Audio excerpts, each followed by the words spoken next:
Hello बच्चों, आज हम लोग एडवांटेजेस ऑफ अकाउंटिंग, अकाउंटिंग के फायदे, ऑब्जेक्टिव ऑफ अकाउंटिंग, अकाउंटिंग के उद्देश्य और लिमिटेशन ऑफ अकाउंटिंग, अकाउंटिंग के क्या क्या कमियां हैं इसके बारे में पढ़ेंगे। तो सबसे पहले एडवांटेजेस ऑफ अकाउंटिंग में सबसे पहला पॉइंट है financial information about business. Accounting करने से व्यापारी को बिजनेस में कितना प्रॉफिट हुआ है या कितना लॉस हुआ है, उनके पास एसेट्स कितना है, लायबिलिटीज कितना है, इन सारी चीज़ों का व्यापारी को चल जाता है। मतलब अकाउंटिंग करने से व्यापारी को ये फायदा होता है कि पूरे साल में ड्यूरिंग द पीरियड कितना उनका फाइनेंशियल परफॉर्मेंस कैसा है, इसका नॉलेज व्यापारी को मिल जाता है। नेक्स्ट पॉइंट है maintenance of business transaction record. Basically business में क्या होता है, बहुत सारा ट्रांजैक्शन होता है, बहुत सारा पैसे का लेन देन होता है। अकाउंटिंग जो है ये सब ट्रांजैक्शन को रिकॉर्ड करने में हेल्प करता है। नेक्स्ट पॉइंट है facilitate comparative study.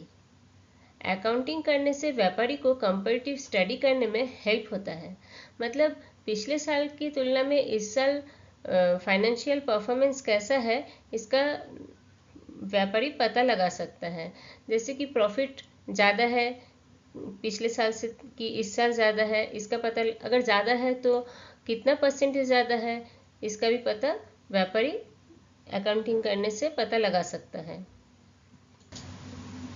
Next point है facilitate settlement of tax liabilities.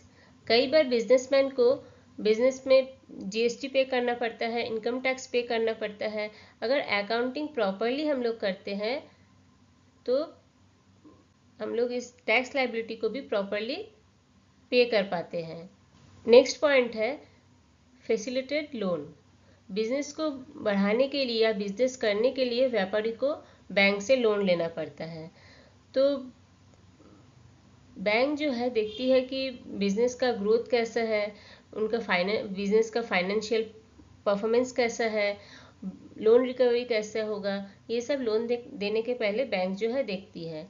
और ये सब अकाउंटिंग अगर किया रहता है बिजनेस का तो बैंक उसी से देखती है। ये सब बैंक कैसे देखेगी, अकाउंटिंग के थ्रू देखेगी। बिजनेस में लोन देना है या नहीं देना है, इसका डिसीजन बैंक अकाउंटिंग को देख के बिजनेस का खुद डिसीजन लेता है कि लोन बिजनेस में देना चाहिए कि नहीं देना चाहिए। नेक्स्ट पॉइंट है helpful in decision making.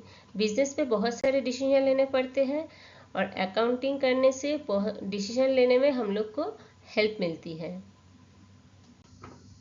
Advantages of accounting के बाद हम लोग पढ़ेंगे ऑब्जेक्टिव ऑफ अकाउंटिंग। अकाउंटिंग के क्या क्या उद्देश्य है, अकाउंटिंग करने का क्या उद्देश्य होता है एक व्यापारी को, उसको देखते हैं।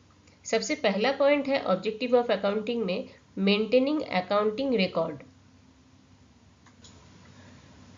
इसका मतलब है बिजनेस में पूरे साल में जितने भी ट्रांजैक्शन हुए हैं, जितना भी पैसों का लेन देन हुआ है, उसको एक सिस्टमेटिक प्रोसेस से व्यवस्थित रूप से लिखा जाता है और जिस जगह आवश्यक होता है उस आवश्यकता अनुसार उसका प्रयोग किया जाता है। नेक्स्ट पॉइंट है determining profit and loss. Accounting के मदद से व्यापारी को पूरे साल में प्रॉफिट हुआ है या लॉस हुआ है इसका पता चलता है और इसका पता लगाने के लिए व्यापारी को इनकम स्टेटमेंट या ट्रेडिंग और पीएल अकाउंट बनाना पड़ता है। नेक्स्ट पॉइंट है नॉलेज ऑफ फाइनेंशियल पोजीशन। पूरे साल में बिजनेस में सभी ट्रांजैक्शन को जब अकाउंटिंग की मदद से शॉर्ट किया जाता है, समराइज किया जाता है, तब trial balance, trading and PL account और बैलेंस शीट बनाया जाता है, जिससे व्यापारी को फाइनेंशियल पोजीशन का पता चलता है, यानी व्यापार की वित्तीय स्थिति की जानकारी होती है व्यापारी को। बिजनेस की कैपिटल और अगर लायबिलिटी से एसेट्स अगर अधिक होता है, इसका मतलब बिजनेस की फाइनेंशियल पोजीशन अच्छा है। नेक्स्ट पॉइंट है to give information to users. Accounting करने पर जरूरत पड़ने पर व्यापारी अपने अकाउंटिंग इंफॉर्मेशन को अपने यूजर्स को देता है। उन यूजर में इंटरनल यूजर भी हो सकता है, एक्सटर्नल भी यूजर भी हो सकता है। इंटरनल यूजर में ऑनर है, मैनेजमेंट है और employ, bank, share holder, public, government etcetera external user है। नेक्स्ट पॉइंट है लीगल ऑब्जेक्ट्स। व्यापारी को इनकम टैक्स, सेल्स टैक्स देना पड़ता है। व्यापारी अकाउंटिंग करके इन लीगल उद्देश्य को पूरा करता है। फिर नेक्स्ट पॉइंट है बेसिस ऑफ ऑडिटिंग। कई बार व्यापारी को अपने व्यापार का ऑडिट करना पड़ता है। जैसे कि बुककीपिंग के बाद अकाउंटिंग स्टार्ट होता है, वैसे ही अकाउंटिंग करने के बाद ही ऑडिट का काम शुरू होता है। इसलिए ऑडिट करने के लिए भी अकाउंटिंग बहुत ही इम्पोर्टेंट है। अकाउंटिंग का एडवांटेजेस और अकाउंटिंग का ऑब्जेक्टिव को पढ़ने के बाद हम लोग लिमिटेशन ऑफ अकाउंटिंग को पढ़ते हैं। अकाउंटिंग में क्या क्या कमियां हैं उसको देखते हैं। सबसे पहला पॉइंट है लिमिटेशन ऑफ अकाउंटिंग में accounting is not fully exact. इसका मतलब अकाउंटिंग जो है फुल्ली एग्जैक्ट नहीं होता है, मतलब वो फैक्ट पे डिपेंड नहीं है। हम लोग अकाउंटिंग को एस्टिमेटेड करके करते हैं।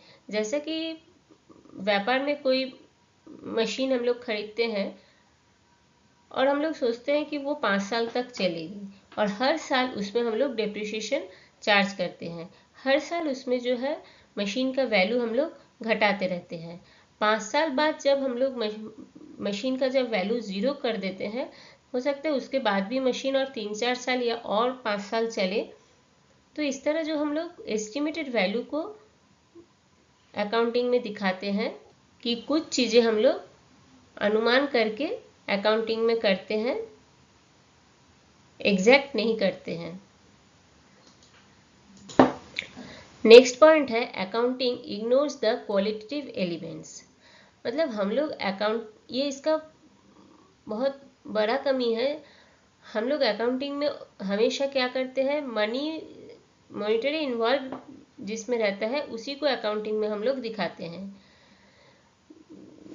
बिजनेस में अच्छे स्टाफ है, स्किल्स स्टाफ है,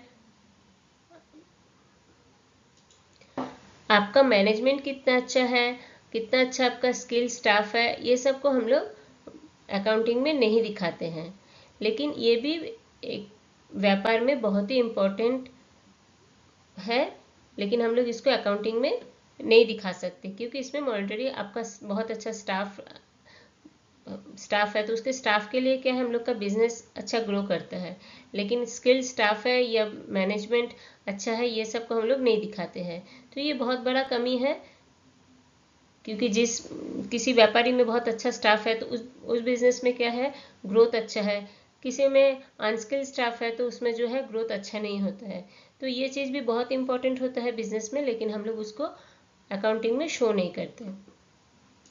नेक्स्ट पॉइंट है accounting ignore the effect of price level change.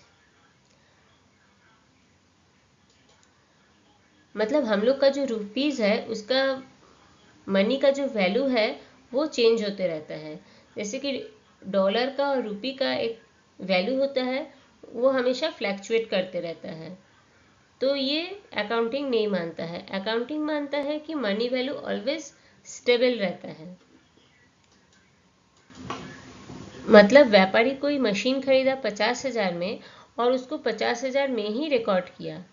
आज के डेट में उस मशीन का क्या वैल्यू है उससे उसका कोई मतलब नहीं होता है। तो ये चीज़ प्राइस लेवल ऑफ चेंज इसको इग्नोर करता है हमारा अकाउंटिंग। तो ये भी एक अकाउंटिंग का कमी है।